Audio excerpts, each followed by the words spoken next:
तारीख पर तारीख के बाद ताखीर पर ताखीर ग्रीन लाइन बस मंसूबे की 25 दिसंबर को आने वाली बसें एक बार फिर ताखीर का शिकार हैं। 25 दिसंबर को कितने बस स्टेशन फाल होंगे, किसी को कुछ मालूम नहीं।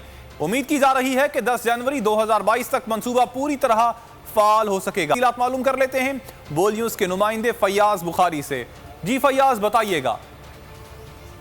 जी बिल्कुल, ग्रीन लाइन मंसूबा एक बार फिर ताखीर का शिकार हो गया है और वज़ीर आज़म इमरान खान साहब जो कि कराची आए थे 10 दिसंबर को और इस मंसूबे का खुसूसी तौर पर इफ्तिताह किया था और उम्मीद जाहिर की जा रही थी कि 25 दिसंबर को 15 दिन की बसों के ट्रायल के बाद इस मंसूबे को आवाम के लिए भी खोल दिया जाएगा। इस वक्त रात के इस पहर भी काम किया जा रहा है और मुकम्मल तौर पर इसके तमाम स्टेशंस को फ़ाल नहीं किया गया था और अब भी इस पर काम जारी है।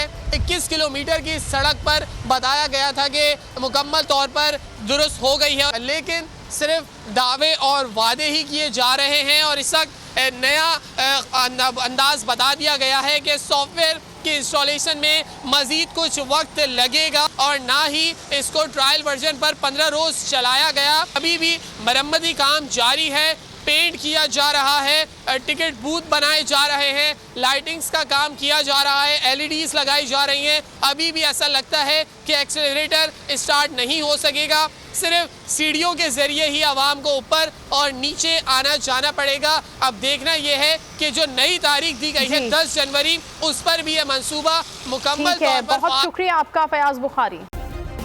सब्सक्राइब करें और बेल दबाएं ताकि कोई खबर रह न जाए।